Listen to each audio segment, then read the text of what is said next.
Salam sejahtera saya ucapkan kepada semua pelajar. Selamat kembali daripada bercuti dan saya harap pelajar stay safe dan juga stay home.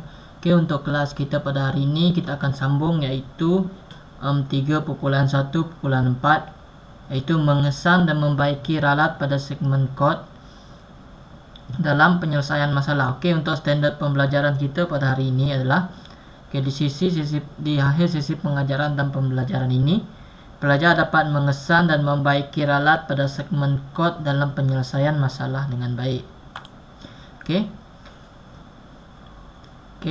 Ralat ini ditarifkan sebagai kesilapan ataupun kesalahan dalam proses pembangunan atau cara ataupun segmen kod. Dalam ralat ini terdapat 3 jenis ralat, iaitu yang pertama adalah ralat sinteks, ralat masalah harian dan ralat logik. Dalam subtopik ini kita akan memberikan penekanan kepada mengesan dan membaiki ralat. Dalam subtopik ini juga kita akan mengenal pasti dan membaiki 3 jenis ralat ini, yaitu ralat sinteks, ralat masalah harian dan ralat logik secara terperinci.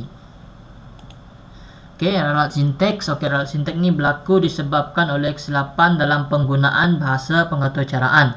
Antara contoh ralat sinteks adalah seperti berikut. Yang pertama, penggunaan sinteks yang tidak betul. Contohnya printf adalah tidak betul kerana printf adalah penulisan untuk pengaturcaraan bahasa C++. Seperti yang kita tahu, kita telah gunakan bahasa pengaturcaraan Python dalam menjalankan tugasan ataupun amali untuk kelas kita bagi subjek tingkatan 2 ASK ini.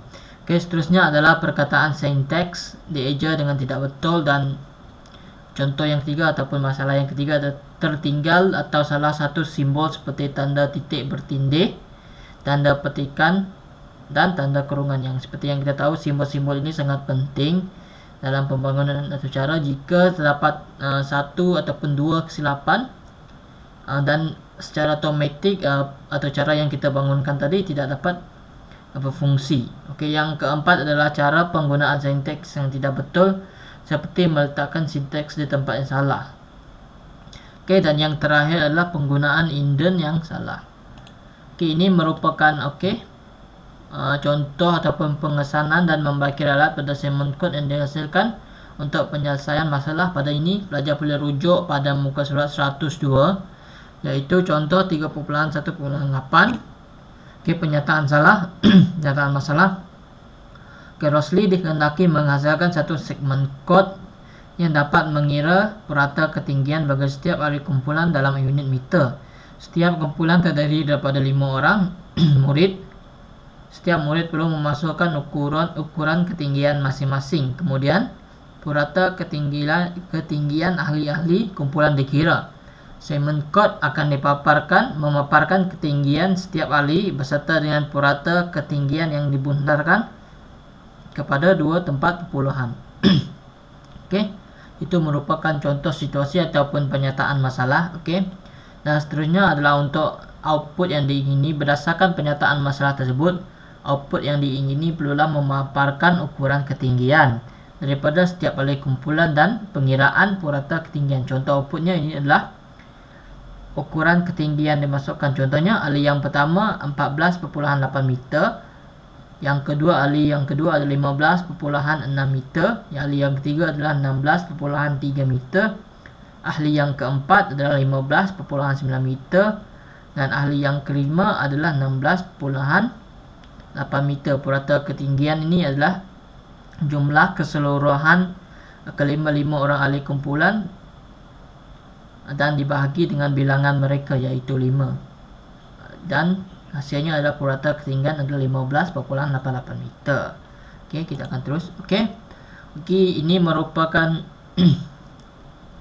segmen kod yang dihasilkan oleh Rosli. Yang pertama, untuk ahli yang pertama kena masukkanlah ketinggian ahli pertama, iaitu menggunakan data float kerana ketinggian ini dalam bentuk meter, iaitu dibundarkan kepada dua titik perpuluhan yang terdekat. Dan input yang kedua adalah untuk memerlukan pengguna memasukkan ketinggian ahli kedua dan seterusnya memasukkan ketinggian ahli ketiga dan ahli keempat dan seterusnya adalah ahli kelima. Okey, jumlahnya seperti yang saya katakan tadi, ke jumlah purata ataupun ketinggian ahli pertama ditambah dengan ahli kedua, ahli ketiga, ahli keempat dan juga kelima, dan dibahagi dengan jumlah. Jumlah tadi dibahagi dengan 5 kerana 5 orang ahli kumpulan. Okey, untuk print ukuran ketinggian yang dimasukkan, yang pertama print untuk ahli yang pertama, yang kedua print untuk ahli yang kedua, yang ketiga adalah print untuk ahli yang ketiga, yang keempat adalah print untuk ahli yang keempat, yang kelima adalah print untuk ahli yang kelima, dan yang terakhir adalah print purata ketinggian, iaitu round tadi untuk bagi membundarkan kepada dua titik perpuluhan yang terdekat. Okey, kita akan tengok. Okey, semasa Rosli membangunkan atau cara ini, terdapat ralat yang berlaku pada segmen kod yang dihasilkan. Okey, ralat ini sudah semestinya menyebabkan keseluruhan segmen kod tersebut tidak dapat dijalankan. Okey, langkah yang penting dalam mengesan dan memperbaiki ralat ini adalah kita sebagai seorang pengguna, kita perlulah mengesan menggunakan teknik langkah demi langkah, iaitu kita perlulah memastikan setiap baris pada segmen kod kita yang kita hasilkan itu kita mencari kesalahan baris demi baris. Okey, daripada segmen kod yang dihasilkan Rosli tadi, terdapat alat, iaitu pada bahagian print, iaitu untuk purata ketinggian, round iaitu purata dalam kurungan purata 2 ini adalah 2 titik perpuluhan, dan meter. Okey, alat sintek yang terkandung dalam segmen kod tersebut ialah ketiadaan koma sebelum fungsi round.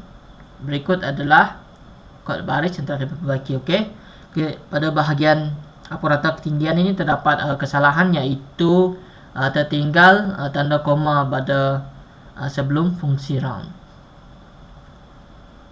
Okey, setelah diperbaiki purata ketinggian sama dengan koma tadi, kita telah masukkan koma round dan purata dia kepada kita letakkan 2, iaitu bermaksud 2 titik perpuluhan yang terdekat, dan hujungnya adalah meter.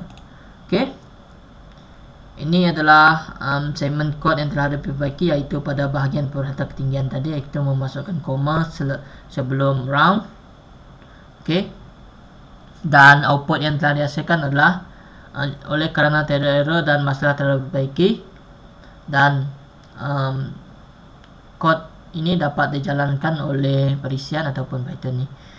Ini adalah contoh output yang telah diperoleh. Yang pertama adalah memasukkan ketinggian pertama, iaitu 14.8, ahli yang kedua 15.6 meter, ahli yang ketiga 16.3 meter, ahli yang keempat adalah 15.9 meter, dan ahli yang kelima adalah 16.8 meter. Okey, semua hasil ketinggian kelima-lima orang ahli itu tadi ditambah dan dibahagikan dengan 5 untuk mendapatkan purata ketinggian, iaitu 15.88. Okey, itu merupakan contoh bagi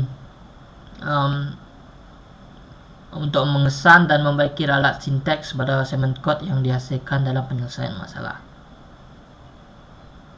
Okey, seterusnya kita akan sambung, iaitu 3.1.4 mengesan dan membaiki ralat pada segmen kod, iaitu ralat masa larian. Okey, ralat masa larian ini menyebabkan segmen kod terhenti secara tiba-tiba tanpa diduga. Mesej ralat akan dipaparkan apabila ralat masa larian ditemui. Okey, berikut merupakan antara contoh ralat masa larian yang biasanya berlaku dalam pembangunan segmen kod ini. Yang pertama adalah pembahagian dengan sifar. Yang kedua adalah melaksanakan operasi untuk dua pemboleh ubah yang berlainan jenis data. Yang ketiga adalah menggunakan pemboleh ubah, fungsi, modul ataupun objek yang belum ditarifkan. Dan yang keempat adalah mengakses nilai pustaka ataupun objek atribut yang tidak wujud. Dan yang terakhir adalah mengakses fail yang tidak wujud. Okey, kita akan pergi kepada contoh bagi ralat masa larian ini. Okey. Okey, untuk contoh ini, contoh 3.1.9 Okey, pelajar boleh rujuk pada muka surat 106. Okey, penyataan masalahnya diberikan. Anda ditugaskan oleh seorang guru Anda untuk mengira jumlah pembelanjaan setiap peserta untuk aktiviti perkhemahan di sekolah pada bulan depan. Anda diberitahu bahawa jumlah kos terdiri daripada dua jenis kos, iaitu kos tetap dan kos berubah. Item-item yang tergolong dalam kos tetap ialah kelengkapan peribadi seperti kelengkapan peribadi, iaitu RM RM13.50, pakaian RM ataupun ringgit Malaysia RM105.90, dan sewaan kemah RM RM12. Okey, kos berubah terdiri daripada barangan keperluan memasak yang perlu dimasukkan oleh pengguna. Anda diminta menunjukkan jumlah kos tetap, kos berubah dan jumlah kos dalam senarai yang kemas pada guru Anda. Output yang diingini, berdasarkan pernyataan masalah tadi, output yang diingini perlulah menjumlahkan kos yang tiada perubahan terlebih dulu. Kemudiannya kos adalah kos jumlah kos tetap beserta dengan kos berubah yang dimasukkan. Contoh outputnya adalah pengiraan kos perkhemahan unit uniform. Jumlah bagi kos tetap adalah RM131. Kos tetap ini terdiri daripada kelengkapan peribadi dan juga pakaian tadi, termasuk sewaan kemah. Manakala bagi kos berubah adalah RM30 dan jumlah keseluruhan kos adalah RM161.04. Okey. Okey, ini merupakan segmen kod yang dihasilkan. Okey, yang pertama kita kena masuklah data jenis float.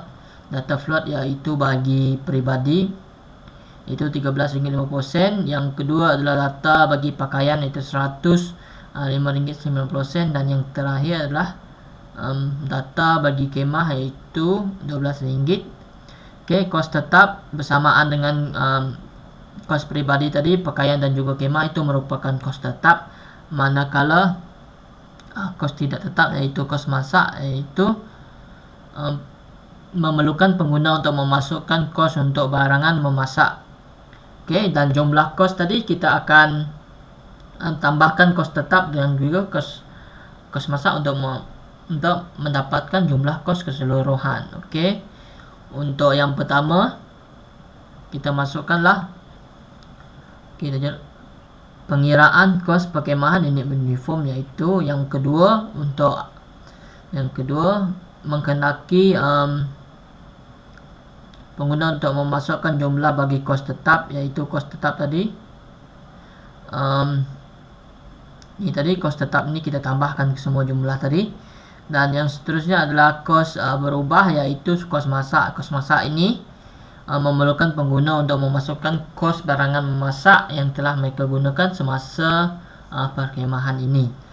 Dan untuk jumlah keseluruhan kos tadi, iaitu jumlah kos tetap dan kos masak kita tambahkan, dan ia akan dibundarkan kepada dua titik perpuluhan yang terdekat, iaitu sini round jumlah kos tadi, dua ini bermaksud dua titik perpuluhan terdekat.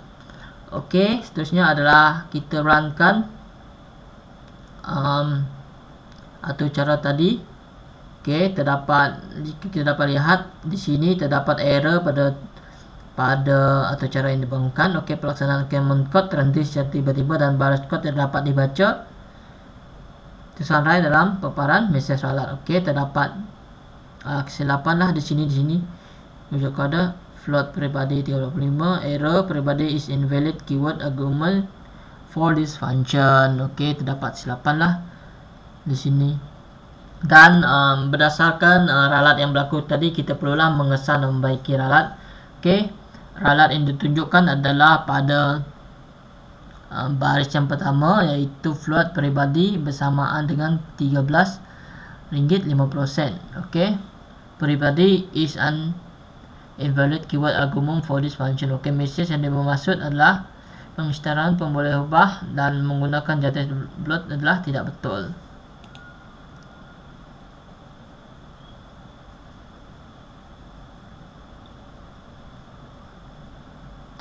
Okey, lalat yang tersebut dibaiki dan disediakan boleh ubah dengan jenis data yang betul. Peribadi ini float RM13.50. Okey, segment code yang telah dibaiki iaitu float RM13. Float ni ataupun jenis ataupun nilai bagi hak barangan pribadi adalah RM13.50, kemah RM105.90, pakaian RM105.90, kemah RM12. Okey. Yang ni kita telah baiki tadi pada bahagian float ni. Okay, selepas kita baiki pada bahagian ataupun baris pertama iaitu peribadi ni, data pada bahagian peribadi, kita akan memperolehi output ni.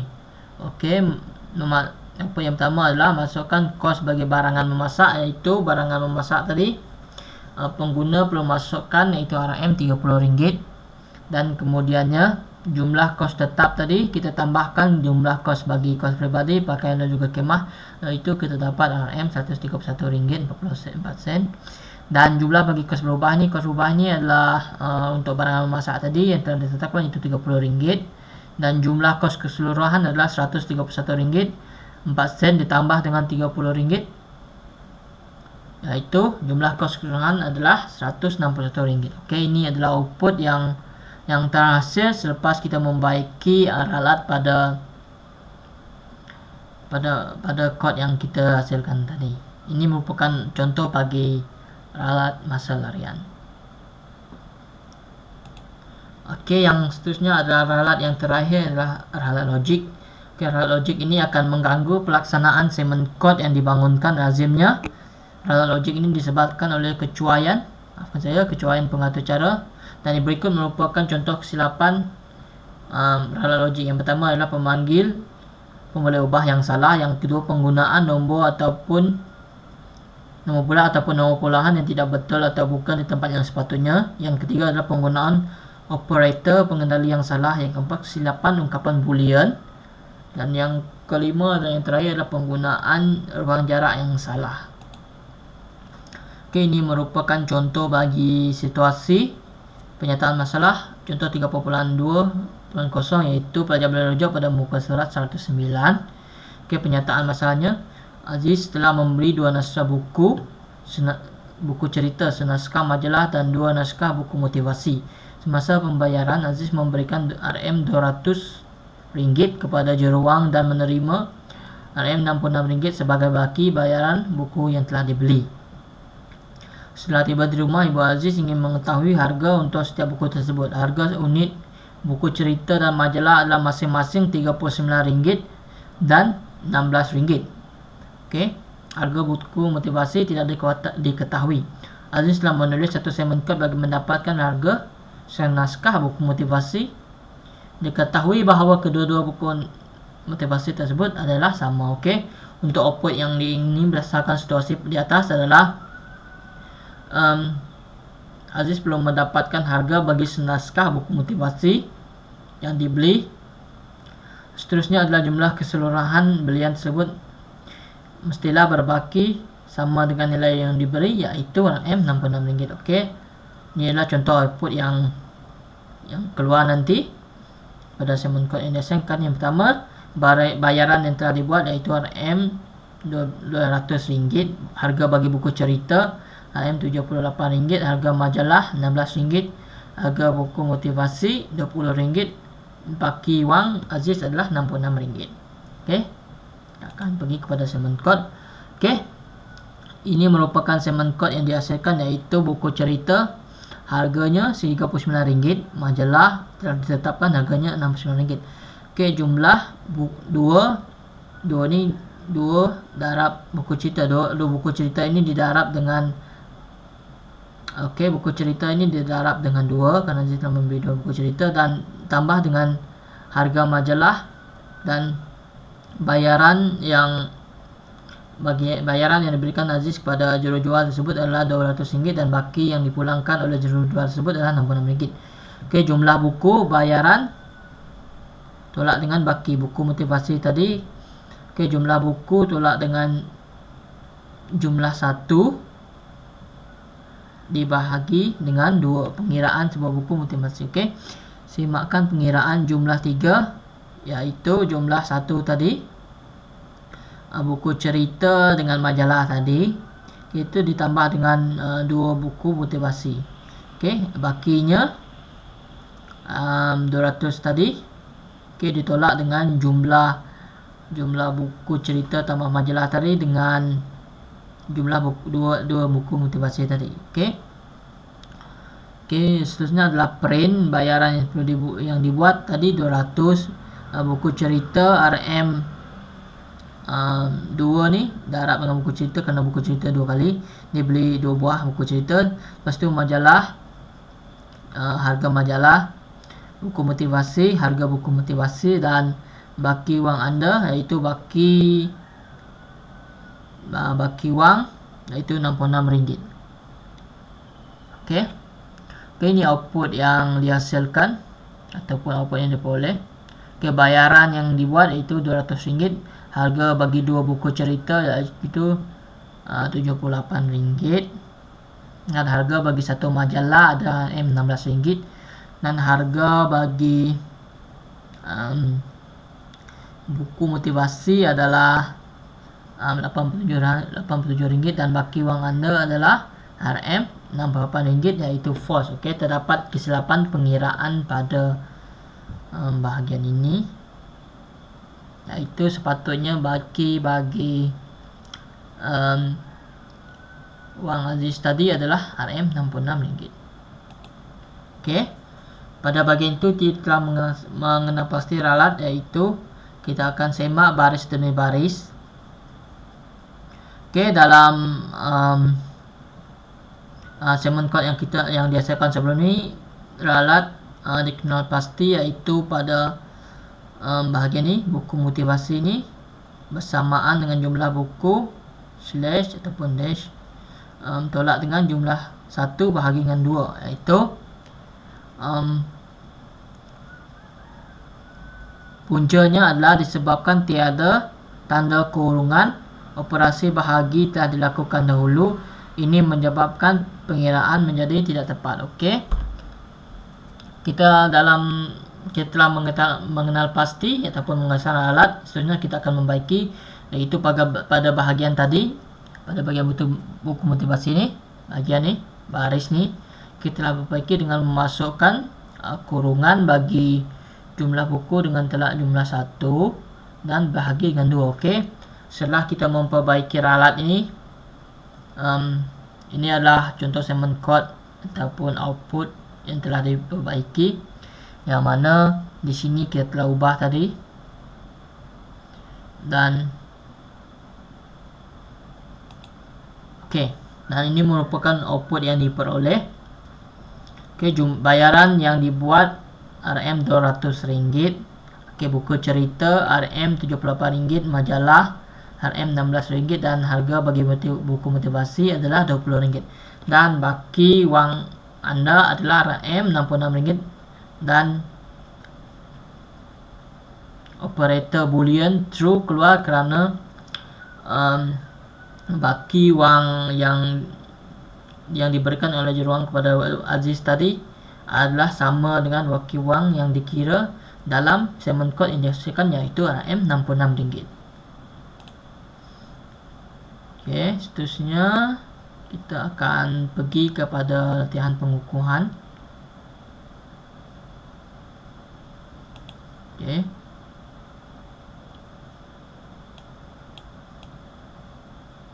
latihan pengukuhan. Ini merupakan latihan pengukuhan yang pelajar perlu siapkan sebelum waktu kelas tamat. Okey, bagi soalan yang pertama adalah nyatakan definisi bagi ralat dalam pengaturcaraan atau segmen kod. Okey, ralat ini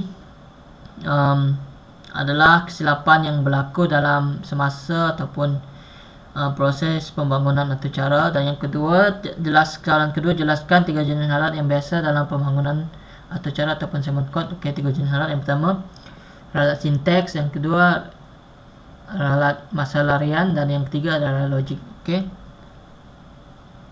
nyatakan 2 contoh bagi ralat sinteks yang berlaku dalam pembangunan aturcara. Yang ini juga telah terangkan tadi, iaitu terdapat 6 jenis ralat yang biasanya berlaku dalam pembangunan segmen kod yang melibatkan ralat sinteks ni. Okey, antara contoh bagi ralat sinteks yang biasanya berlaku adalah seperti contoh ralat sinteks adalah yang pertama adalah penggunaan sinteks yang tidak betul. Yang kedua adalah pelajar boleh masukkan perkataan sinteks dia dengan tidak betul. Yang ketiga juga pelajar boleh masukkanlah tertinggal ataupun salah menggunakan simbol seperti tanda titik bertindih, tanda petikan dan tanda kurungan. Itu merupakan contoh-contoh biasa, contoh-contoh ralat sinteks yang biasa berlaku dalam pembangunan atau cara ataupun segmen kod. Dan soalan yang terakhir adalah jelaskan 3 kepentingan mengesan dan membaiki ralat pada segmen kod. Kepentingan 3 kepentingan mengesan dan membaiki ralat segmen kod ini, yang pertama adalah membolehkan atau cara yang kita bangunkan tadi dapat berjalan dengan lancar ataupun dapat digunakan. Yang kedua adalah memastikan kesilapan yang telah berlaku tidak diulangi pada pembangunan segmen kod yang seterusnya atau yang lainnya. Yang ketiga adalah memastikan pelajar peka dalam pembangunan segmen kod ini, kerana seperti yang kita tahu, bagi menghasilkan sebuah atau cara Python adalah pengguna perlu memastikan setiap kod-kod yang dimasukkan tadi adalah betul, karena jika pengguna memasukkan kod yang salah, sudah semestinya kod tersebut tidak dapat dijalankan dan outputnya tidak akan dapat dikeluarkan. Itu merupakan contoh ataupun soalan latihan bagi kelas kita pada hari ini. Secara ringkasnya, pada hari ini kita telah pun belajar mengenai